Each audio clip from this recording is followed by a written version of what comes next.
Happy May! I might have gone a bit overboard on this week's new releases.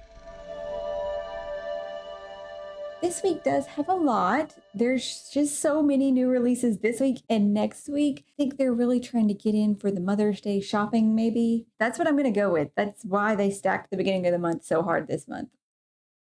As always, though, I'm Morgan, and we will have each genre separated by the timestamps with honorable mentions at the end. And I hope you find something you want to pick up. Starting out this week is going to be Sci-Fi, with one so many people are looking forward to, and this is a standalone. The Last Contract of Izuko by Fonda Lee. Izuko is a legendary swordswoman, but every legend must come to an end. With her longtime client unexpectedly retiring, she plans to follow, to walk out into the frozen wasteland of their planet with her head held high and her family enriched by her death. But when she's offered a final mission, she can't refuse, especially when she realizes who lies at the center of it all. Martin, her last and worst apprentice, who somehow made his way to the top. Live by the code, die by the knife. Oh my gosh, it sounds really cool. It sounds really cool. And all the ones I've seen that have already read it are loving it. And it's a standalone, which gives it bonus points for, being able to squeeze in at some point. Another one that I didn't realize was coming out this week would be the continuation of a series that's Platform Decay by Martha Wells, the next of the Murderbot Diaries.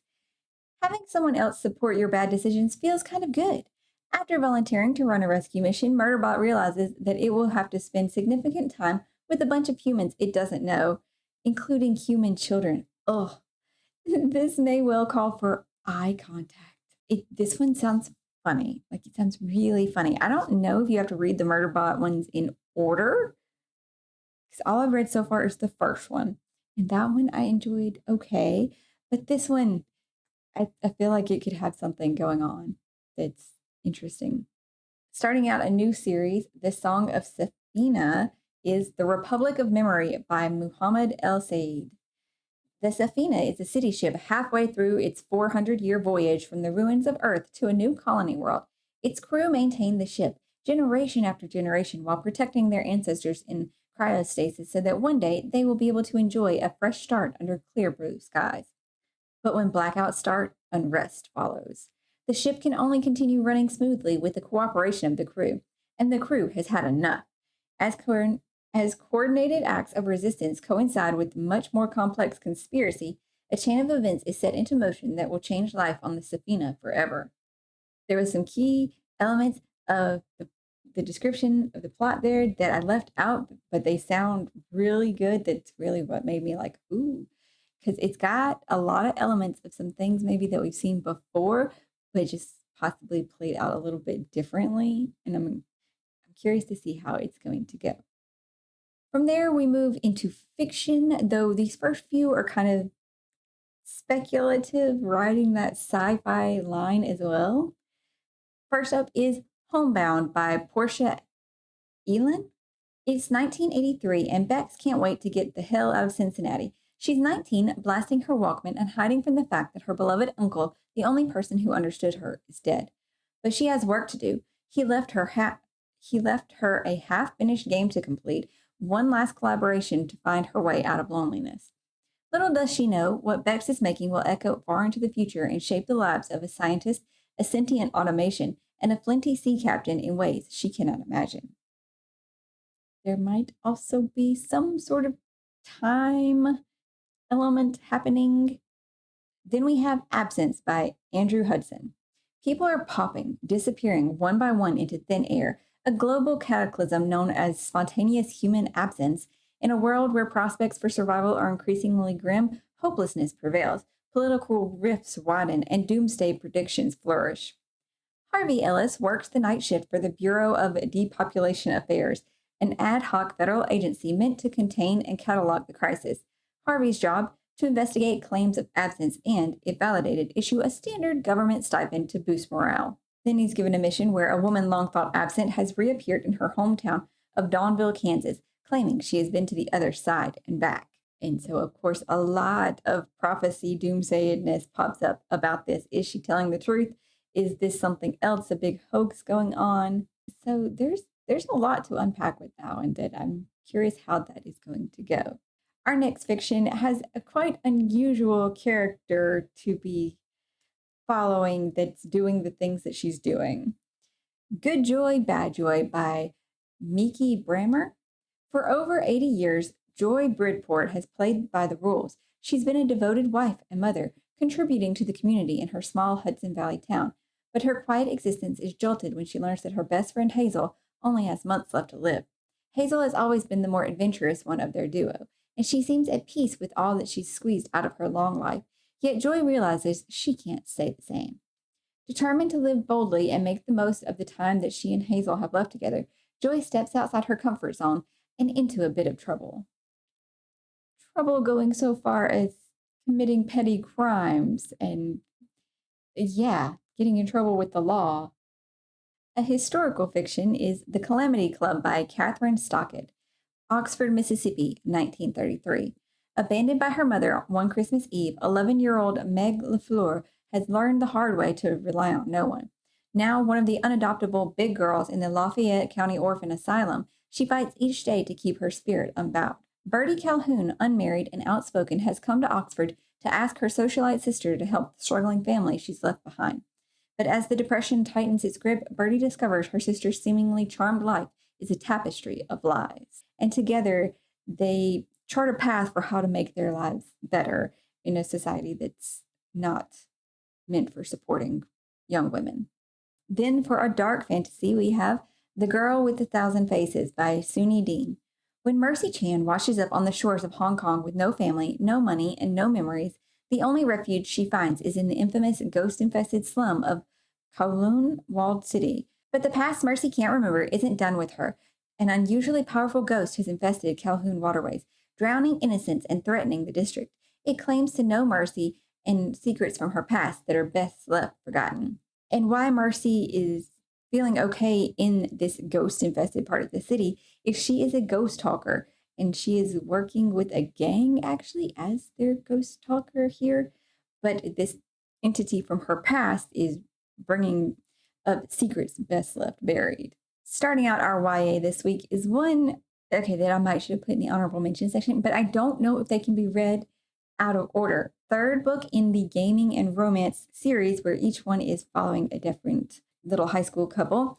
And this one is Roles and Rivalry by Christy Boyce. I just had to because it's D&D and they're both in the band. Hazel Buchanan has her senior year mapped out, win respect as a color guard captain, kick off her first D&D campaign, and steer clear of distractions. But her plan takes a critical hit when Max, her former best friend and longtime crush, returns to town with drumsticks in hand and an unexplained chip on his shoulder. Hazel and Max can't help bickering every time they're together, and thanks to meddling parents, he's invading her D&D game too. As Dungeon Master, she's ready to shut him down, but D&D has a way of bringing people together like nothing else. And is this rivalry masking something more?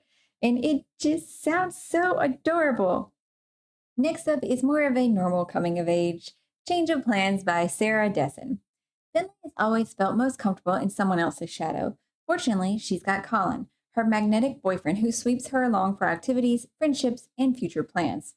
Then she goes on a last-minute trip with her distant mom to a family vacation house that Finley didn't know existed and is now about to be sold.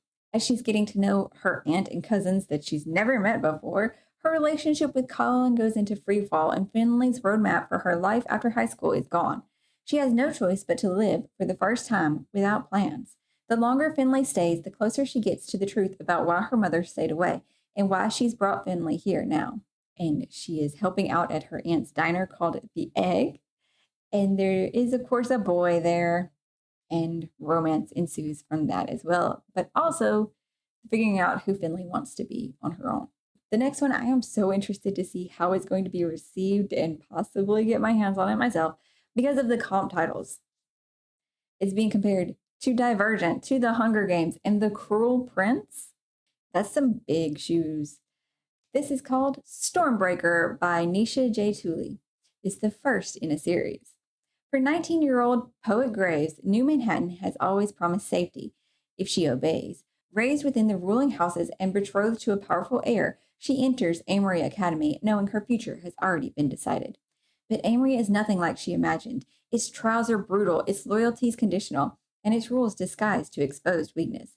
As Poet struggles to survive, she must hide the truth that could get her executed. The storms don't fear her, they answer back. Because while they like people who can control the deadly storms, they also use them till they're pretty much, magically used up. It's like a death sentence in that regard. Next up is Romantasy with one that I know a lot of people are looking forward to. Verity Guild by Mai Corland. High Priestess Carissa Vestal has spent her life hiding the truth, that she's the last surviving heir of the magical bloodline the Republic slaughtered. One wrong step could be fatal, but when a senator is brutally killed and a temple blade is found at the scene, all eyes turn to her. Praetorian Torin Morven has made a career of dragging liars into the light, and Carissa is the one person he's vowed to ruin. But locked on a mountain with a murderer, scheming senators, and a prophecy of death, he's forced to work at her side. The closer he gets, the more dangerous the truth and their attraction becomes. Based solely on the description there, this one does grab me more than her last series, but I did enjoy this one, and this is just a duology, so it should wrap up the story very nicely. Into more of a paranormal romance, we are starting another new series called The Children of the Old Ones. This is Death's Daughter by S.A. Barnes. After a lifetime of chaos, Jocasta has finally found her home with good friends, great classes, and even a messy situationship with her former TA, a normal life. Well, as normal as the only child of death can have. She's always refused to embrace her father's legacy. Then, without warning, Death names Jocasta his sole successor, making her a powerful ally and a massive target. Devon, a descent of lust, claims to want her help for a price. Or want to help her for a price. I don't know who exactly the romance there is supposed to be between or what is going to be the drama, but then we have Our Perfect Storm by Carly Fortune. Frankie and George have been best friends since they were 8 years old. Both passionate, impulsive, and headstrong, they've always clashed and come back together, until now. It's the eve of Frankie's wedding weekend, and she doesn't know where they stand or even if George will show up as her best man. And then, at the start of the festivities, in walks George. For one glorious evening, surrounded by her loved ones, Frankie's life is finally perfect. But it all comes crashing down when her fiancé dumps her the next morning, leaving only a note as an explanation. And of course, her best friend sweeps in and tries to help pick up the pieces and convince her to still go on her honeymoon trip to the rainforest. But this will obviously be a friends to relationship sort of situation, or at least it sounds like this. There's one last chance to see if their friendship, can be salvaged in sorts of things. So maybe it will, maybe it won't. Just in time for the season, a new summer romance coming out, Rules for the Summer by Megan Quinn. Rinley Gossage has one shot to prove she's more than the Kate Merrill's favorite cautionary tale. Restore her favorite candy shop before the town writes her off like they did her father.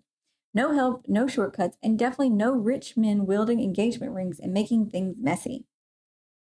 Theo Williams never planned on ending up in Cape Merrill. A drunken game of truth or dare turned into a botched online engagement, and now he's across the ocean, escaping his father's control with nothing but designer shoes, misplaced confidence, and a rental next door to Rainey.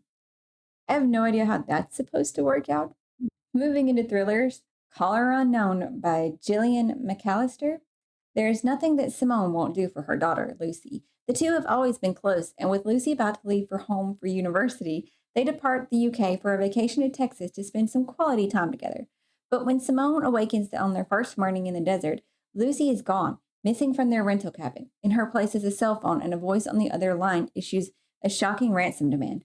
Don't tell the police. Come to this location and prepare to do a deal. Her husband says, no, do call the police. But she's like, I'm not going to risk her safety, and goes and is put in very precarious situations. Moving on to another one that makes the reader question things. This one's different. 5 by Alona Bannister.